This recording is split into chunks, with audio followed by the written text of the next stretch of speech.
യാത്ര ചെയ്യും ഞാൻ ക്രൂശെ നോക്കി,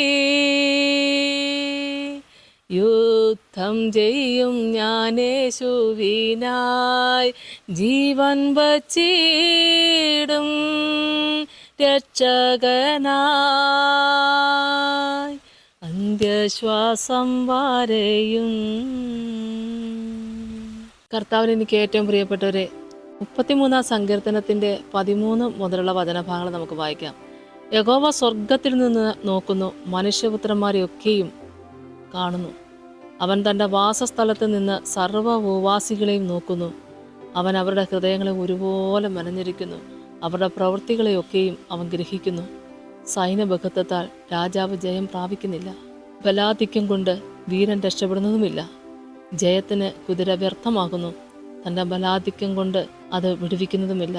യഹോവയുടെ ദൃഷ്ടി തൻ്റെ ഭക്തന്മാരുടെ മേലും തൻ്റെ ദയക്കായി പ്രത്യാശിക്കുന്നവരുടെ മേലും ഇരിക്കുന്നു. യഹോവ സ്വർഗത്തിൽ നോക്കുന്നു, മനുഷ്യപുത്രന്മാരെ ഒക്കെയും കാണുന്നു. ആമേൻ. അവൻ തൻ്റെ വാസസ്ഥലത്ത് നിന്ന് സർവ്വഭൂവാസികളെയും നോക്കുന്നു. അവൻ അവരുടെ ഹൃദയങ്ങളെ ഒരുപോലെ മനഞ്ഞിരിക്കുന്നു. അവരുടെ പ്രവർത്തികളെയൊക്കെയും അവൻ ഗ്രഹിക്കുന്നു. ആമേൻ. സൈന്യബഹുത്വത്താൽ രാജാവ് ജയം പ്രാപിക്കുന്നില്ല, ബലാധിക്യം കൊണ്ട് വീരൻ രക്ഷപ്പെടുന്നതുമില്ല. എത്ര സത്യമാണ്! ഈ യഹോവയുടെ അത്ഭുതമേറിയ മഹത്വം ഒന്ന് നമുക്കിതിനകത്ത് കാണാൻ, കേൾക്കാൻ മാത്രമല്ല, ജീവിതത്തിലെ പല മേഖലകളിലും ഈ വചനത്തിൻ്റെ സാരം സത്യമെന്ന് തിരിച്ചറിഞ്ഞുകൊണ്ട് മഹത്വപ്പെടുത്തുവാനായിട്ട് കിട്ടുന്ന അവസരങ്ങളും എത്രയോ അതിശയമായിട്ട് നമ്മുടെ ജീവിതത്തിൽ കിട്ടുന്ന നാളുകളാണ്. സൈന്യബഹുത്വത്താൽ രാജാവ് ജയം പ്രാപിക്കുന്നില്ല, ബലാധിക്യം കൊണ്ട് വീരൻ രക്ഷപ്പെടുന്നതുമില്ല. സത്യം. ഈ ലോകത്തിൽ എന്തെങ്കിലും ഒരു കരുതലും സഹായങ്ങളും സാമ്പത്തികവും മറ്റെല്ലാ വിധത്തിലുള്ള കരുതലും കൊണ്ട് ആർക്കും രക്ഷപ്പെടാന്നൊക്കെ വിചാരിക്കുമെങ്കിലും ദൈവസന്നിധിയിൽ ആശ്രയിക്കുന്ന പ്രിയപ്പെട്ടവരെ, ഇതൊന്നും നമ്മുടെ കൈവശത്തില്ല. ഒന്നിനും നമ്മൾ കൊള്ളാവുന്നവരല്ല, എടുത്തു പറയാൻ ഒരു ഗുണവുമില്ല. എന്നാൽ ശത്രുക്കളുടെ മുമ്പാകെ മേശയൊരുക്കുന്ന നല്ല ദൈവം, ദൈവത്തോട് ചേർന്നും ദൈവത്തിനായിട്ടും പരാതിയും പരിഭവങ്ങളുമില്ലാതെ വിളിച്ചു വേർതിരിച്ച ദൈവത്തെ പ്രസാദിപ്പിച്ചുകൊണ്ട് ജീവിക്കുന്ന ഏത് ദൈവജനത്തിന് വേണ്ടിയിട്ടും ദൈവം അത്ഭുതം പ്രവർത്തിക്കും. ദൈവമക്കളെ, നമുക്ക് ഇന്ന കാര്യങ്ങളില്ല, ഇതുപോലുള്ള കഴിവില്ല, പ്രാപ്തിയില്ല, അല്ലെങ്കിൽ നമ്മളെ സഹായിക്കാനായിട്ട് മറ്റാരുമില്ല, ഇങ്ങനെയൊന്നും ചിന്തിച്ചുകൊണ്ടൊന്നും നമ്മൾ തളർന്നു പോകണ്ട. നമ്മളെ വിളിച്ചു വേർതിരിച്ച ദൈവം വിശ്വസ്തന. ആ ദൈവം നമ്മുടെ കൂടെയുണ്ട്. എൻ്റെ ദൈവത്തിന് സ്തോത്രം. നമുക്ക് വേണ്ടി ഇത്രമാത്രം പ്രവർത്തിക്കാൻ ആർക്കാണ് സാധിക്കുന്നത്? ദൈവത്തിന് സ്തോത്രം. ഇവിടെ പറയുന്നത് ജയത്തിന് കുതിര വ്യർത്ഥമാകുന്നു. കുതിരയൊക്കെ ഉണ്ടെങ്കിൽ ജയം പ്രാപിക്കുമെന്ന് വിചാരിക്കും. പക്ഷേ ദൈവവചനം ദൈവമക്കളെ കേൾപ്പിക്കുന്നത് ജയത്തിന് കുതിര വ്യർത്ഥമാകുന്നു. നമുക്കൊന്നുമില്ലല്ലോ, നമ്മൾ എങ്ങനെ അക്കരെ എത്തും? മോശ പ്രവാചകനും ദൈവത്തിൻ്റെ കൃപയാൽ തൻ്റെ ജനത്തെ കൂട്ടിക്കൊണ്ടുവരുമ്പോഴും ചെങ്കടലിൻ്റെ മുൻപിലും ഇതുപോലെ ഒരല്പസമയം നിന്നൊരു സമയമുണ്ടായിരുന്നു. തളർന്നു പോകാത്തൊരു മനസ്സ്.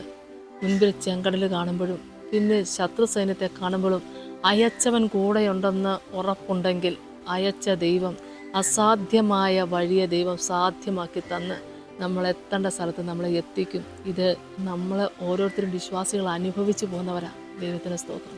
എന്നാൽ വിശ്വാസികൾ പോയ വഴിയെ അവിശ്വാസികൾക്കൊരിക്കലും വരുവാനും സാധിക്കത്തില്ല.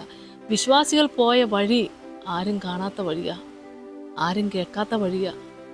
ചെങ്കടലിൻ്റെ നടുവിൽ വഴി ഉണ്ടാകുക എന്ന് പറഞ്ഞാൽ വഴി തുറക്കുന്നവൻ നമ്മുടെ കൂടെയാ. ആമേൻ. വെള്ളത്തിന് മീതെ നടന്നവൻ, പച്ച വെള്ളത്തിന്മേൽ പരിവർത്തിച്ചവൻ, ആകാശത്തിനും ഭൂമിക്കും നാഥനായ നല്ല ദൈവം, അത്യുന്നതനായ ദൈവം നമുക്ക് വേണ്ടി പ്രവർത്തിച്ചാൽ ദൈവമക്കളെ, യഹോവ പ്രവർത്തിക്കും. ആര് തടുക്കും? ഹല്ലേലൂയ, സ്തോത്രം. ഒരു നിമിഷം ഒന്ന് കരഞ്ഞു ഓട്ടിക്കൊണ്ട് വരുമ്പോൾ കൂടെയുള്ള ജനങ്ങളും പിറുപിറുക്കുന്നൊരു അനുഭവം ഉണ്ടായിരുന്നു. എന്നാൽ പിറുപിറുപ്പുകാരെ നോക്കിക്കൊണ്ട് കലങ്ങിപ്പോകാതെ അവിടം വരെ എത്തിച്ച ദൈവം അപ്പുറം എത്തിക്കുന്നുള്ള വിശ്വാസത്തിൽ തന്നെ നിന്നുകൊണ്ട് കണ്ണീരോടുകൂടി പ്രാർത്ഥിച്ചപ്പോൾ ദൈവമക്കളെ, സ്വർഗത്തിലെ ദൈവം വഴി തുറന്നു കൊടുത്തല്ലോ. മോശ പ്രവാചകന്റെ കയ്യിലിരുന്ന വടി ആ വെള്ളത്തിന്മേലൊന്ന് വെച്ചപ്പോൾ ലോകക്കാർ നോക്കിയാൽ വേറൊരു ഒരു ചുള്ളിക്കമ്പ. പക്ഷേ സ്വർഗത്തിലെ ദൈവം കൃപയാൽ നിറച്ചു കൊടുത്ത ആ ഒരു വടി വെള്ളത്തിന് മീതെ വെച്ചപ്പോൾ രണ്ട് ചിറ ആയിട്ട് മറഞ്ഞു നിന്നുകൊണ്ട് ഉണങ്ങിയ നിലത്തുകൂടെ എന്ന പോലെ തൻ്റെ ജനത്തെ അക്കരെ എത്തിച്ചില്ലേ. ഇത് കണ്ടുകൊണ്ട് ശത്രുക്കളും കൂടി വന്നപ്പോൾ അവർക്ക് എന്ത് ചെയ്യാൻ പറ്റി? ഈ വഴി അവർക്ക് പരിചയമില്ല, ഈ വഴി അവർക്ക് നിരോധിക്കപ്പെട്ട വഴിയാണ്. ഈ വഴിയെന്നും വിശ്വാസികൾക്കുള്ള പാത അവിശ്വാസികൾക്ക് തുറന്നു കൊടുക്കത്തില്ല.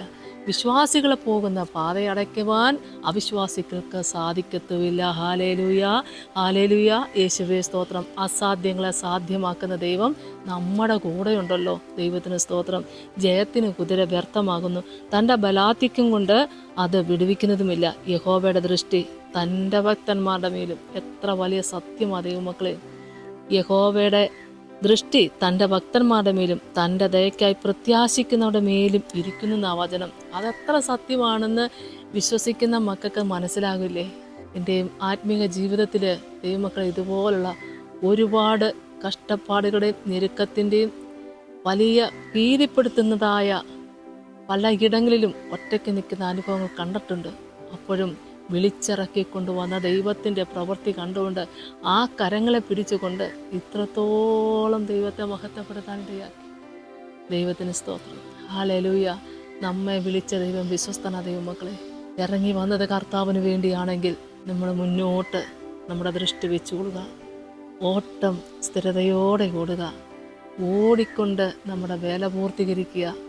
ആ വാടാത്ത കിരീടം നമുക്ക് പ്രാപിക്കാനുള്ളതാണ്. അത് പ്രാപിപ്പാൻ ദൈവം ഇടയാക്കട്ടെ. നമുക്കെല്ലാവർക്കും ഒരുമിച്ച് ചേർന്ന് പ്രാർത്ഥിക്കാം. സ്തോത്രം കർത്താവേ, കരുണാസമ്പന്ന എൻ്റെ സ്വർഗീയ നല്ല ദൈവമേ, ഈ ശുശ്രൂഷയിൽ പങ്കുചേരുന്ന എല്ലാവർക്കും വേണ്ടി പ്രാർത്ഥിക്കുന്ന കർത്താവേ, ആ അഭിഷേകത്താൽ അനുഗ്രഹിക്കണമേ, അനുഗ്രഹത്താൽ നിറയ്ക്കണമേ. പലയിടങ്ങളിലും നിൻ്റെ മക്കൾ പതറി നിന്നുവെങ്കിലും കർത്താവെ വീണു പോകാതെ താളടിയാകാതെ എൻ്റെ കർത്താവ് ഈ സമയം വരെയും കാത്തു പരിപാലിച്ചല്ലോ. ദൈവമഹത്വം കാണുവാൻ നിൻ്റെ മക്കളെ ദൈവം ഒരുക്കിയിരിക്കുക. സ്തോത്രം ചെന്ന് സ്തുതിക്കുന്ന കർത്താവെ, അസാധ്യങ്ങളെ സാധ്യമാക്കുന്ന പൊന്നു കർത്താവെ, വഴിയും സത്യവും ജീവനും ഞാനാകുന്നെന്ന് പറഞ്ഞ എൻ്റെ യേശുവേ, ഹല്ലേലൂയ, ഹല്ലേലൂയ.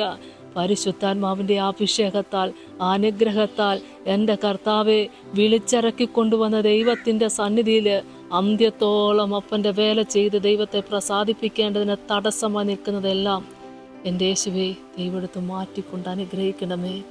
വിശ്വാസത്തിൻ്റെ നായകനും പൂർത്തി വരുത്തുന്നതിനുമായ യേശുവിനെ നോക്കിക്കൊണ്ട് ജയം പ്രാപിപ്പാൻ കർത്താവ് സഹായിക്കണമേ. എൻ്റെ മക്കളുടെ എല്ലാവരുടെയും മനസ്സിൻ്റെ ഭാരങ്ങളെ ദൈവം എടുത്ത് മാറ്റി അനുഗ്രഹിക്കണമേ.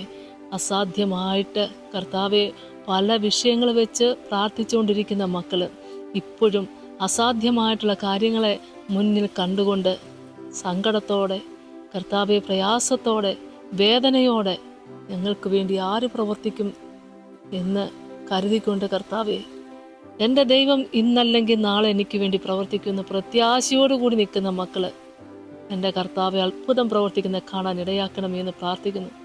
തളർന്ന മനസ്സോടുകൂടിയാണ് പ്രാർത്ഥിച്ച് മടുത്തു എന്നൊരവസ്ഥയിലാണ് ഇരിക്കുന്നതെങ്കിൽ കർത്താവെ, ഈ ശുശ്രൂഷയിൽ എന്നോടൊപ്പം ചേർന്ന് പ്രാർത്ഥിക്കുന്ന മക്കൾക്ക് ദൈവം അത്ഭുതത്തിൻ്റെ വഴി കാണിച്ചു കൊടുത്ത് അനുഗ്രഹിക്കണമേ.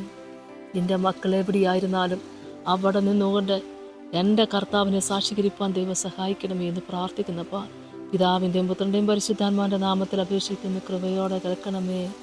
ആമേൻ. യേശുവേ സ്തോത്രം.